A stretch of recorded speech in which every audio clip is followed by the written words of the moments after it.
What's happening, y'all? It's your man Earl. It is Friday, August 14th, and we have just experienced quite possibly one of the, uh, I don't even know how to describe it, just a huge windstorm this past week. Finally, they're getting power restored. I think there's maybe about less than 1,000, hopefully less than 100 houses now in the Quad Cities that are without power, but trees are down everywhere, and they're just now. Even some streets are still getting cleaned up, and trees are along the sidewalks, people's yards. And you drive by right now, and there's still trees, huge trees. These are not trees. I'm not talking about shrubs. I'm talking about trees that 20, 30, 40 years old now that are down because of the wind, up to 110. I've seen and read reports of between 80 miles an hour and 110 miles an hour, depending on where you were and where you were located at. But anyway, I want to give you this once again, practical wisdom this week because of what's going on. When you lose what you think you need, which is power, which is electricity, some people, can't cook, can't refrigerate their food. You got to go back to the basics. And so the basics have been this week. We've been in Proverbs. So Proverbs chapter 14, verse 1, very simple. Listen to this. Wisdom builds her house, but folly tears hers down with her own hands. Now, I try to stay away from gender, pointing the finger at men, pointing the finger at women, because biblical truth needs no cosigner. But I want to lift this up very, very precisely. Wisdom builds your house, and folly tears it down. And not only does folly tear it down, look who's responsible for tearing it down. Your own hands.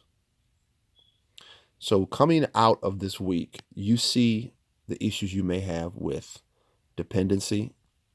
A lot of people don't think how much they depend on Mid-American Energy and the water company and all these other things that you couldn't get to, even with the pandemic, the last 90 days, the pandemic, and we have been, people are running around in masks and not been able to do and function normal, even in business, even in the bookstore. We've been down since last December, and it took us such a long time to even get construction workers to come in and start working and dealing with the mall management and insurance companies and different companies to come in and do work.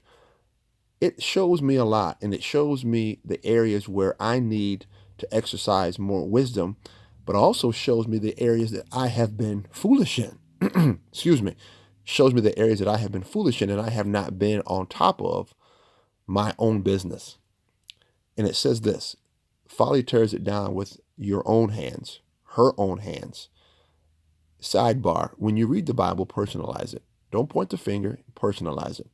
So I have to admit readily that there are areas in my own life where I have not built with wisdom, and I have to acknowledge very precisely that there's areas in my life where I have no one to blame besides myself. So what's the lesson for today? Wisdom builds up, folly tears down. Don't blame anybody for tearing down your own house. Okay? You are responsible for what God has given you. You are responsible, good, bad, to ugly. Now, that doesn't mean you can't, happenstance doesn't happen, because we know chance happens. We know what the world calls luck happens. We know trees fall, like you said. We know, windstorms. We know these things, but we're not talking about that. We're talking about things that we have the power to do, which is we have the ability to build up and we have the ability to tear down. And if you are a person of wisdom, you should be about building up. And if you are a person of foolishness, you are an individual that is foolishly tearing down your own house. God bless you. God keep you. Wisdom and folly with your own hands. God bless you. Day 227, Friday, August 14th. Peace.